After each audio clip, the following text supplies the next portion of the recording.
ગંગા શુદ્ધિકરણ માટે કેન્દ્ર સરકાર નમામિ ગંગે યોજના લાવી હતી, જેની શરૂઆત 2014માં કરવામાં આવી હતી અને 10 વર્ષમાં ગંગા શુદ્ધિકરણ કરવા માટે 20,000 કરોડનું બજેટ ફાળવવામાં આવ્યું હતું. પરંતુ આજ દિન સુધીમાં ગંગા શુદ્ધ ન થઈ કે ન તો ગંગામાં ઠલવાતા પ્રદૂષણને સરકાર અટકાવી શકી. બસ કઈ થયું તો માત્ર ને માત્ર વાતો.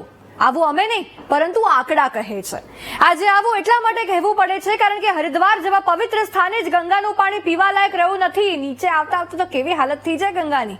અને વાત અમે નહીં, ખુદ ઉત્તરાખંડ પ્રદૂષણ નિયંત્રણ બોર્ડ કહે છે કે હરિદ્વારમાં આવી સ્થિતિ છે, જેના પરથી એટલું ચોક્કસથી કહી શકાય છે કે વાતો અને ભાષણોમાં શુદ્ધિકરણ નહીં પરંતુ જમીની સ્તર પર શુદ્ધિકરણ થાય તે જરૂરી છે. ગંગાને બચાવવાનું આંદોલન સંતોમાં ખૂબ પ્રસર્યું છે.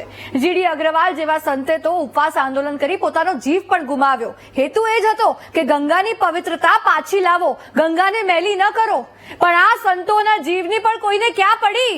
અરે મહાદેવની જટામાંથી વહે છે ગંગા નદી અને એ ગંગાને આટલી હદે બી ગ્રેડ જેટલી મેલી કરી નાખી છે.